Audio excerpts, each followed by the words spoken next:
এটি শুধু পরিজিনের গল্প নয়, এটি এক এতিম গরিব ছেলের আত্মিক যাত্রা। ইয়াকুব একজন মাদ্রাসা পড়ুয়া এতিম ছেলে, যার পৃথিবী বলতে শুধু তার মা আর আল্লাহর উপর ভরসা। দারিদ্র্য তাকে ভেঙে দেয়নি, বরং নীরব করেছে। একদিন অজান্তেই সে জড়িয়ে পড়ে পরীদের রাজ্য ও জিনদের গোপন দ্বন্দ্বে। সেখানে সে পরিচিত হয় এক রহস্যময় পরীর সঙ্গে, যে ভালোবাসে কিন্তু নিজের পরিচয় ভুলে গেছে। ক্ষমতা, রাজত্ব, জিনদের ষড়যন্ত্র, সবকিছুর মাঝেও ইয়াকুব কখনো কিছু চায় না। সে শুধু রক্ষা করতে চায়। শেষে সে বুঝতে পারে, ভালোবাসা মানে একসাথে থাকা নয়, ভালোবাসা মানে অন্যের মুক্তি। সে নিজের সুখ ছেড়ে দেয়, কারণ তার হৃদয় আল্লাহর দোয়ায় গড়া। এই গল্প শেখায়, যদি ভালোবাসা নিঃস্বার্থ হয়, মানুষ গরিব হলেও হৃদয়ে রাজা হতে পারে। কিছু গল্প শোনার জন্য কান নয়, একটা ভাঙা হৃদয় দরকার। আসসালামু আলাইকুম। আপনি এখন দেখছেন MS স্টোরি বক্স। আমি RJ মিজু। আজকের গল্পটি কোনো কল্পনার গল্প নয়, এটি বিশ্বাস, ত্যাগ আর এমন এক ভালোবাসার গল্প যেখানে পাওয়ার চেয়ে ছেড়ে দেওয়া বড়। এক এতিম গরিব ছেলে, এক পরীর রাজকন্যা, আর জিনদের অন্ধকার দুনিয়া। শেষ পর্যন্ত কি জিতে, ভালোবাসা নাকি নিয়তি? ভিডিওটা শেষ না দেখা পর্যন্ত একটা সিদ্ধান্তে পৌঁছাতে পারবেন না। চলুন শুরু করি আজকের গল্প। গ্রামটার নাম কেউ ঠিক মনে রাখে না। মানুষ শুধু বলে, ওটা অনেক পুরনো গ্রাম, দুঃখে ভেজা মাটির গ্রাম। এই গ্রামেই থাকত ছেলেটা। তার নাম ছিল ইয়াকুব। বাবা নেই, কখনো ছিল কিনা সে নিজেও জানে না। মা আছে, কিন্তু রোগে ভাঙা শরীর, কথা কম বলে, চোখ বেশি ভিজে থাকে। ইয়াকুব মাদ্রাসায় পড়ে, পুরনো টিনের ছাউনির নিচে বসে কোরআন মুখস্থ করে। খালি পায়ে যায়, ফেরা পথে মায়ের জন্য কারো ফেলে দেওয়া ভাত কুড়িয়ে আনে। গ্রামের লোক বলে, ছেলেটা ভালো, কিন্তু কপালটা পাথরের। ইয়াকুব এসব শোনে না। সে শুধু রাতে নামাজে দাঁড়িয়ে বলে, আল্লাহ, মাকে একটু ভালো করে দাও। এক রাতে মা খুব জ্বরে পড়ে। ওষুধ নেই, টাকা নেই, গ্রামে কেউ ধার দেয় না। ইয়াকুব মায়ের কপালে হাত রেখে বসে থাকে। মা ফিসফিস করে বলে, বাবা, পানি দে। ঘরে পানি শেষ। তখনই ইয়াকুব প্রথমবারের মতো ওই জায়গাটায় যাওয়ার সিদ্ধান্ত নেয়। গ্রামের বাইরে একটা পুরনো বটগাছ আছে। লোকজন বলে, ওখানে যাওয়া নিষেধ, কারণ ওটা পরীদের পথ। ইয়াকুব আগে কখনো বিশ্বাস করেনি, কিন্তু আজ তার আর কিছু হারানোর নেই। রাত গভীর, চাঁদ অদ্ভুতভাবে লালচে। ইয়াকুব হাঁটতে হাঁটতে বটগাছের কাছে পৌঁছায়। হঠাৎ বাতাস থেমে যায়। পাতা নড়ে না, পাখি ডাকে না। তারপর একটা শব্দ, কান্না, মেয়েলি কান্না। ইয়াকুব থেমে যায়, ভয় পায়, কিন্তু পা সরাতে পারে না। বটগাছের গোড়ায় হালকা আলো জ্বলছে। আলোর ভেতর একজন মেয়ে বসে আছে। চুল লম্বা, চোখ অদ্ভুত সুন্দর, পোশাক এমন যা সে আগে কখনো দেখেনি। মেয়েটা মাথা তুলে তাকায়, আর ঠিক তখনই ইয়াকুব বুঝে যায়, এই মেয়ে মানুষ নয়। তার চোখে মানুষের মতো ভয় নেই, তার চোখে আছে হাজার বছরের একাকিত্ব। মেয়েটা ধীরে বলে, তুমি মানুষ হয়েও এখানে এলে কেন? ইয়াকুবের গলা শুকিয়ে যায়, তবুও বলে, আমার মা খুব অসুস্থ। মেয়েটা চুপ করে তাকিয়ে থাকে। এই প্রথমবার পরীর রাজকন্যা একজন এতিম গরিব মানুষের চোখের জল দেখে। আর এই রাতেই এক নিষিদ্ধ গল্পের শুরু হয়। বটগাছের নিচে অদ্ভুত নীরবতা। ইয়াকুবের বুক ধুকধুক করে কাঁপছে। পরী মেয়েটা ধীরে উঠে দাঁড়ায়। তার পায়ের নিচে ঘাস নেই, মাটিটুকুও যেন আলো হয়ে আছে। সে আবার বলে, তোমার মা কেন অসুস্থ? ইয়াকুব মাথা নিচু করে, আমরা খুব গরিব, ওষুধ কেনার টাকা নেই। এই কথাটা শুনে পরীর চোখে হালকা কাঁপন আসে। সে মানুষের দুঃখ দেখেছে বহুবার, কিন্তু কেউ কখনো তার সামনে এভাবে দাঁড়িয়ে কান্না চেপে কথা বলেনি। পরী ধীরে হাত বাড়ায়। তার হাতে একটা ছোট কাঁচের শিশি, ভেতরে নীল রঙের তরল। এই পানি তোমার মাকে খাওয়াবে, সে বলে, কিন্তু শর্ত আছে। ইয়াকুব ভয়ে তাকায়, কি শর্ত? পরী বলে, কাউকে বলবে না তুমি আমাকে দেখেছ, আর এই জায়গায় আর আসবে না। ইয়াকুব সঙ্গে সঙ্গে মাথা নাড়ে। আমি কসম করছি। পরী শিশিটা তার হাতে দেয়। হাত ছোঁয়ার সঙ্গে সঙ্গে ইয়াকুবের শরীর কেঁপে ওঠে। ঠান্ডা নয়, বরং এক অদ্ভুত উষ্ণতা। পরী হঠাৎ মুখ ফিরিয়ে নেয়। কণ্ঠ নরম হয়ে যায়। তোমার নাম কি? ইয়াকুব। পরী ফিসফিস করে বলে, ভুলে যেও না এই নামটা। তারপর এক ঝাপটা বাতাস, আলো নিভে যায়। পরী নেই। বটগাছ আবার সাধারণ গাছ। পাখির ডাক ফিরে আসে। ইয়াকুব দৌড়ে বাড়ি ফেরে। মাকে সেই পানি খাওয়ায়। এক রাতেই জ্বর কমে যায়। দুদিনের মধ্যে মা উঠে বসে। গ্রামে কথা ছড়িয়ে পড়ে। আল্লাহ ছেলেটার দোয়া কবুল করেছেন। ইয়াকুব চুপ থাকে, কিন্তু রাতে ঘুম ভাঙে। স্বপ্নে সে দেখে এক বিশাল রাজপ্রাসাদ, আকাশের মতো উঁচু মিনার, আর দূরে দাঁড়িয়ে থাকা সেই মেয়েটা। সে হাসছে না, চোখে যেন ভয়। হঠাৎ সে বলে, ইয়াকুব, আমি বিপদে আছি। ইয়াকুব ঘাম দিয়ে জেগে ওঠে। সে জানে না কেন, কিন্তু তার বুকের ভেতর এক অদ্ভুত টান জন্ম নিতে শুরু করেছে। মানুষের ছেলের হৃদয়ে পরীর রাজকন্যার জন্য। সেই রাতের পর ইয়াকুব আর আগের মতো নেই।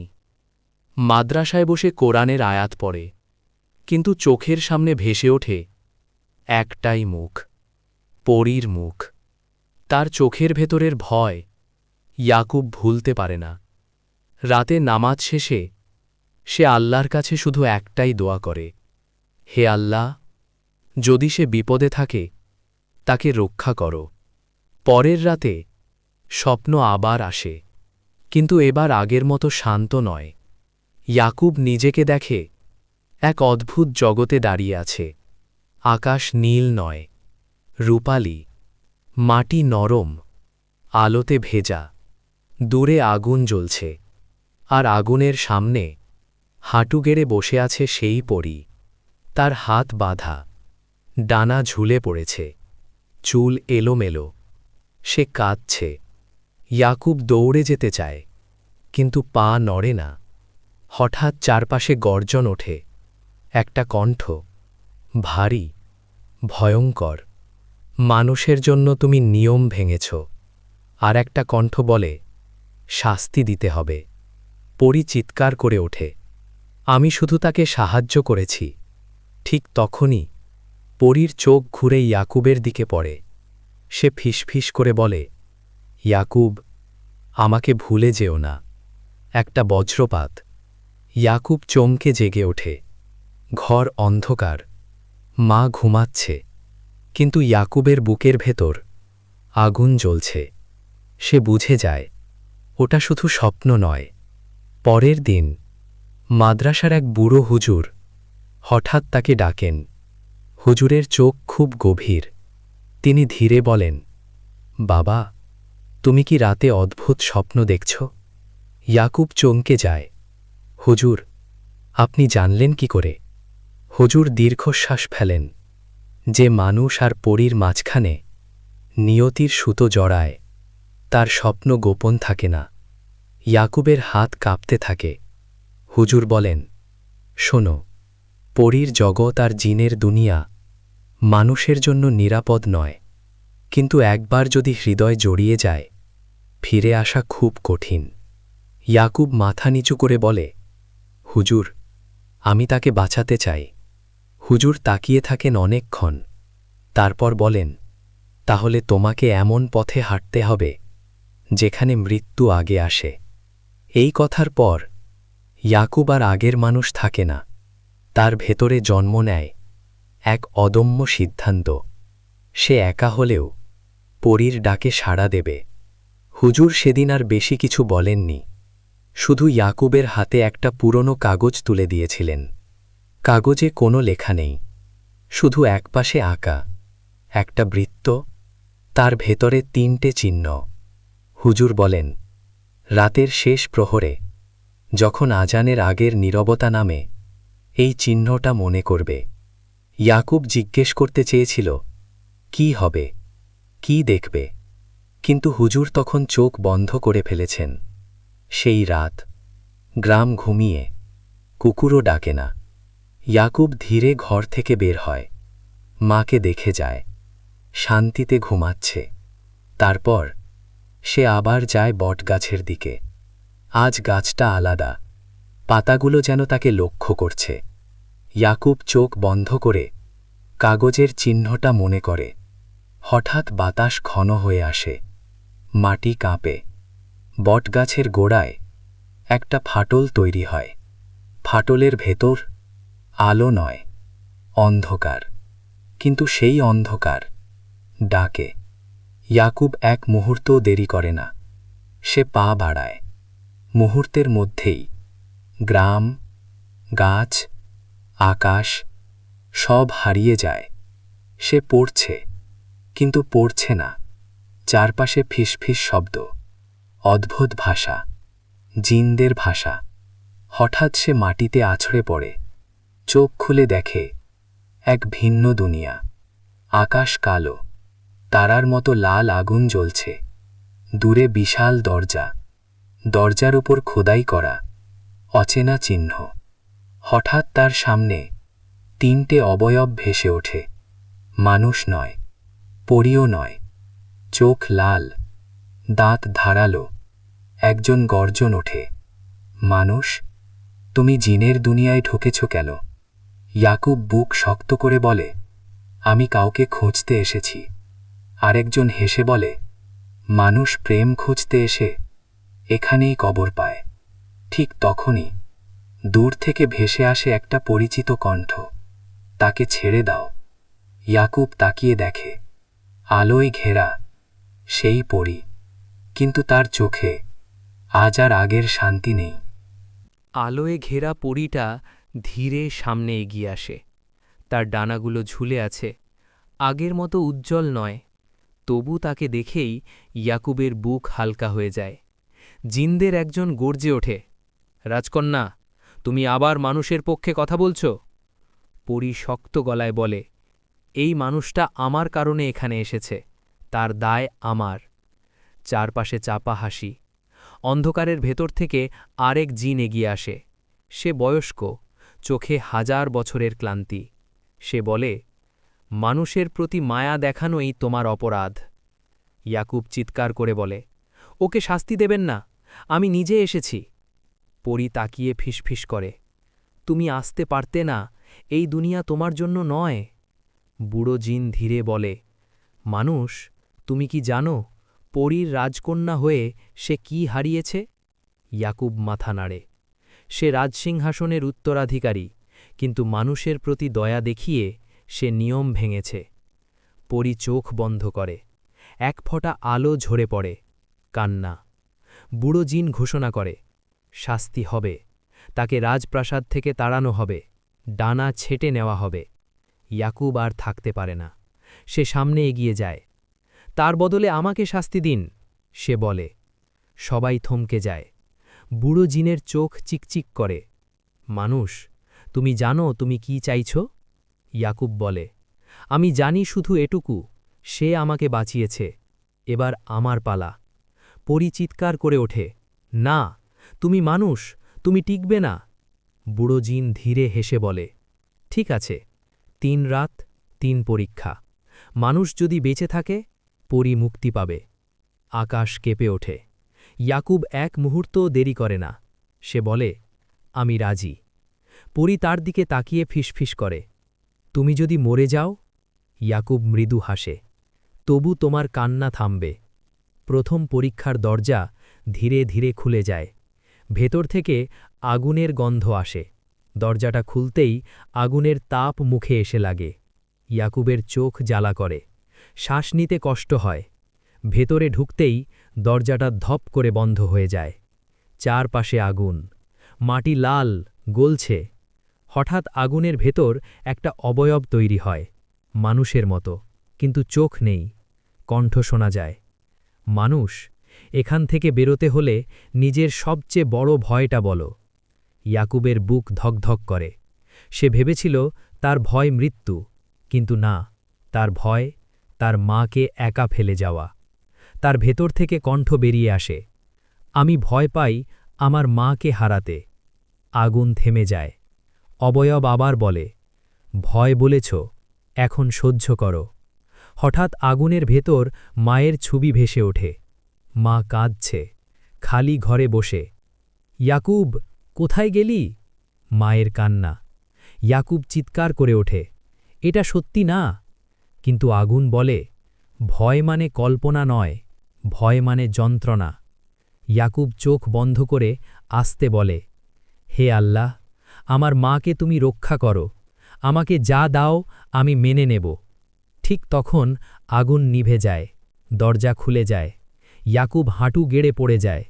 শরীর পুড়ে যায়নি, কিন্তু চোখ ভিজে গেছে। বাইরে দাঁড়িয়ে পরী দৌড়ে আসে, তার চোখে বিস্ময়। তুমি বেঁচে আছো? বুড়ো জিন গম্ভীর কণ্ঠে বলে, প্রথম পরীক্ষা শেষ, মানুষ ভয় স্বীকার করতে পেরেছে।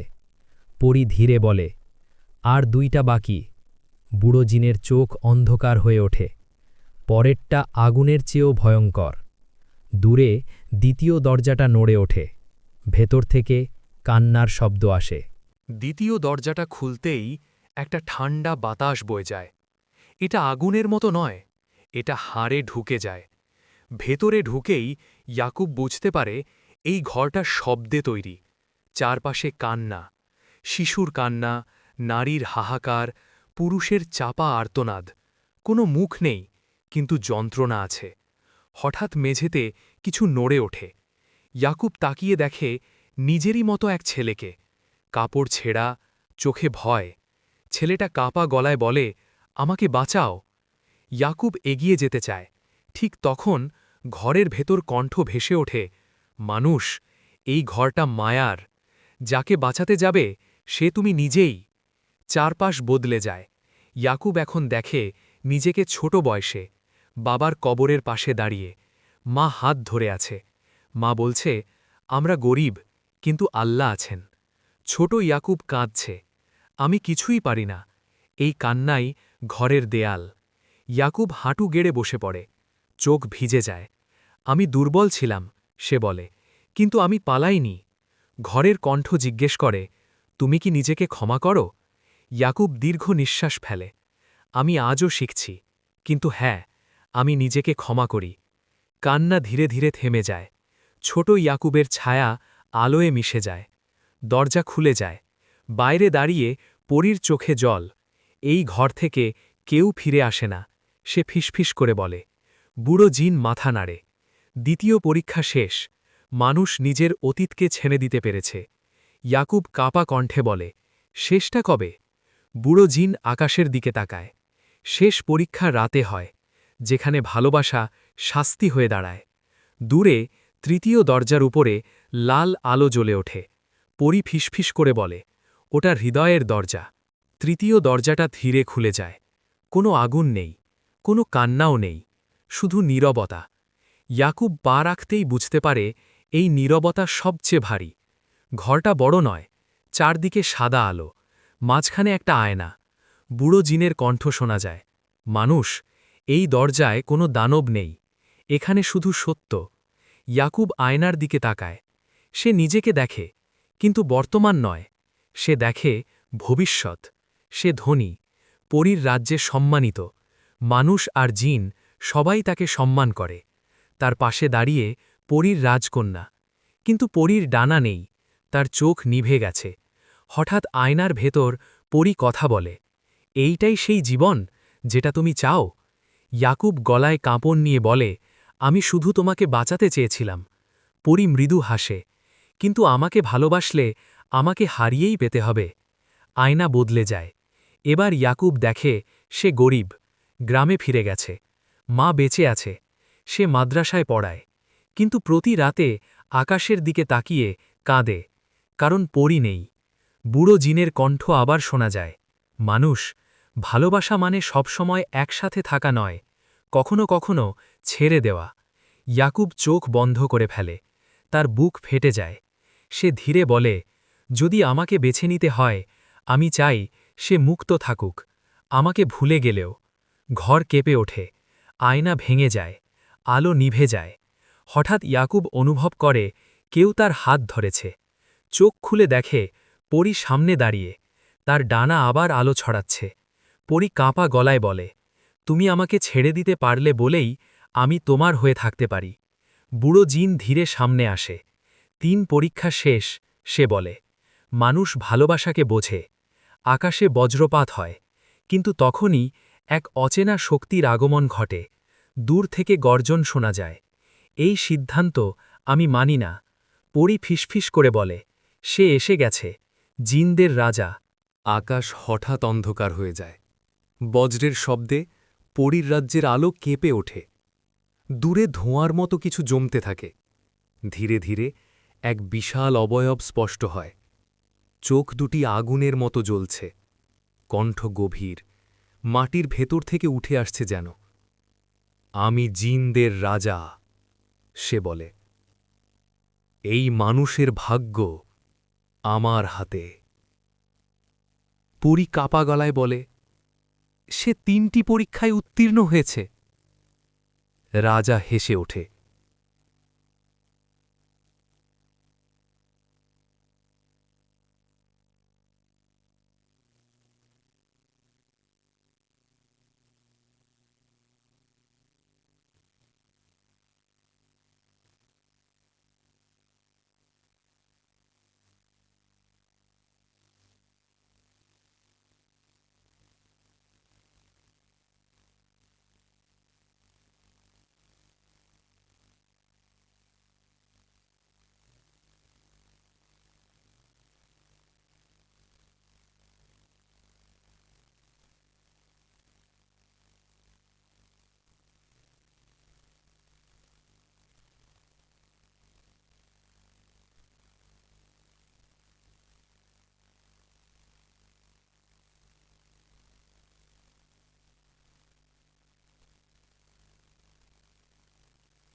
রাত গভীর।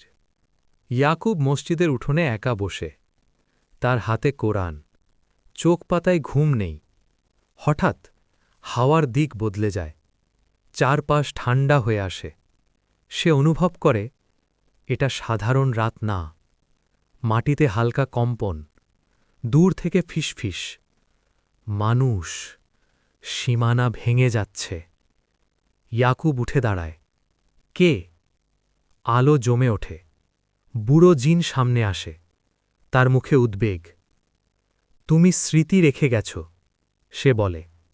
আর স্মৃতি সবচেয়ে শক্তিশালী বন্ধন। ইয়াকুব থমকে যায়। আমি তো ভুলে গেছি। বুড়ো জিন মাথা নাড়ে। মুখ ভুলেছ, হৃদয় না। আকাশে ফাটল দেখা যায়। কালো রেখা। পরীর রাজ্যে অশান্তি। বুড়ো জিন বলে। কিছু জিন নিয়ম মানছে না। ইয়াকুব প্রশ্ন করে, আমার কারণে? ভালোবাসা সবসময় কারণ হয়, বুড়ো জিন উত্তর দেয়। হঠাৎ ফাটল থেকে একটা ছায়া পড়ে। চোখ লাল, কণ্ঠ বিকৃত। মানুষটা দরকার, ছায়া বলে। তার হৃদয়ই চাবি। ইয়াকুব পিছু হটে না। সে বলে, আমি কিছু ভাঙতে চাইনি। ছায়া হাসে। ভাঙা জিনিস সবচেয়ে সহজ। বুড়ো জিন গর্জে ওঠে। আলো ছিটকে পড়ে। ছায়া মিলিয়ে যায়। নীরবতা। বুড়ো জিন গভীর গলায় বলে, যা থামাতে হবে তা তোমাকেই থামাতে হবে। ইয়াকুব তাকায় আকাশের দিকে। সে বুঝে যায় তার গল্প শেষ হয়নি। সে ফিসফিস করে, হে আল্লাহ, যেখানে পাঠাও আমি যাব। আকাশের ফাটল এক মুহূর্তের জন্য হৃদয়ের আকার নেয়। ফাটলটা ধীরে ধীরে বড় হতে থাকে। আকাশ যেন দুই ভাগে ছিঁড়ে যাচ্ছে। ইয়াকুব স্থির হয়ে দাঁড়িয়ে। ভয় আছে, কিন্তু পেছনে ফেরার ইচ্ছে নেই। বুড়ো জিন বলে, একবার ঢুকলে ফেরার রাস্তা নিজে খুঁজে নিতে হবে। ইয়াকুব মাথা নাড়ে। যদি এতে কেউ রক্ষা পায়, আমি প্রস্তুত। আলো ঝলকে ওঠে। মুহূর্তের মধ্যে সে আর পৃথিবীতে নেই। চারপাশ কুয়াশায় ঢাকা। মাটি নেই, আকাশ নেই, শুধু আলো আর ছায়া। দূরে ভেসে আসে কান্নার শব্দ। ইয়াকুব এগোয়। প্রতিটি পদক্ষেপে হৃদয় ভারী হয়। সে দেখে একদল পরী ভয়ে জড়ো হয়ে আছে। ডানা ঝুলে পড়েছে। চোখে আতঙ্ক। একজন কাপা গলায় বলে, মানুষটা এসেছে। আরেকজন বলে, ওই তো, যার জন্য সব শুরু। ইয়াকুব মাথা নিচু করে। আমি ক্ষমা চাইতে এসেছি। নীরবতা। হঠাৎ আলো কেটে যায়। একটি কালো সিংহাসন ভেসে ওঠে। তার ওপর এক বিদ্রোহী জিন। চোখে হিংসা, কণ্ঠে বিষ। ভালোবাসা আমাদের দুর্বল করেছে, সে গর্জে ওঠে। এই মানুষই প্রমাণ। ইয়াকুব সামনে যায়। দুর্বলতা নয়, এটা দায়িত্ব। জিন হেসে ওঠে। মানুষের শব্দ। সে হাত তোলে। পরীদের দানা পাথরের মতো ভারী হয়ে যায়। ইয়াকুব বুকের ভেতর আগুন অনুভব করে, কিন্তু সে জাদু ব্যবহার করে না। সে কেবল বলে, আমি একা এসেছি, ওদের ছেড়ে দাও। মুহূর্তের জন্য পরিবেশ থেমে যায়। জিন তাকিয়ে থাকে। তুমি এখনো বোঝনি, এটাই তোমার শেষ পরীক্ষা। আকাশ কাঁপে। কেউ দূরে ফিসফিস করে, তুমি একা নও। ইয়াকুব চমকে ওঠে। এই কণ্ঠ সে চেনে। মুখ মনে নেই, কিন্তু আত্মা চেনে। আলো ধীরে ধীরে একটা অবয়ব নেয়। আলোটা ধীরে ধীরে স্পষ্ট হয়। ডানা আছে, নরম, উজ্জ্বল। মুখ এখনও অস্পষ্ট, কিন্তু উপস্থিতি চেনা। ইয়াকুবের বুক কেঁপে ওঠে। সে ফিসফিস করে, তুমি? আলো থেকে কণ্ঠ ভেসে আসে, নাম নেই, কিন্তু বন্ধন আছে। বিদ্রোহী জিন চিৎকার করে ওঠে, অসম্ভব, স্মৃতি মুছে ফেলা হয়েছে। আলো শান্তভাবে বলে, স্মৃতি মুছে ফেলা যায়, কিন্তু দোয়া না। পরীরা বিস্ময়ে তাকিয়ে থাকে। ইয়াকুবের চোখ ভিজে যায়। সে হাঁটু গেড়ে বসে। আমি তোমাকে রক্ষা করতে পারিনি। আলো এগিয়ে আসে, তার চারপাশ উষ্ণ। তুমি নিজেকে দিয়েছিলে, কণ্ঠ বলে, সেটাই যথেষ্ট। বিদ্রোহী জিন রাগে ফেটে পড়ে, সে শক্তি ছুঁড়ে মারে, আলো ঢাল হয়ে দাঁড়ায়, ডানা ঝাপটে অন্ধকার ছিটকে পড়ে, চারপাশ কেঁপে ওঠে। হঠাৎ পরীর রাজ্যের আসল রাজা আবির্ভূত হন, তার চোখে কর্তৃত্ব। এত হল, তিনি বলেন। বিদ্রোহী জিন মাটিতে পড়ে যায়, তার শক্তি নিস্তেজ। রাজা ইয়াকুবের দিকে তাকান। মানুষ, তুমি প্রমাণ করেছ ভালোবাসা শর্ত নয়, ত্যাগ। তিনি আলোর দিকে তাকান। তোমার অস্তিত্ব মুছে যায়নি, শুধু আড়ালে ছিল। আলো হালকা হাসে, ইয়াকুব উঠে দাঁড়ায়, তার হৃদয় শান্ত। রাজা বলেন, তোমাকে এখন শেষ সিদ্ধান্ত নিতে হবে। পৃথিবীতে ফিরে যাবে একা, এই স্মৃতি নিয়েই? একটু থামেন। নাকি এই আলোকে নিয়ে চিরতরে অন্য জগতে থাকবে? সময় থেমে যায়। ইয়াকুব আকাশের দিকে তাকায়। মায়ের মুখ মনে পড়ে, তার দোয়া। তারপর এই আলো।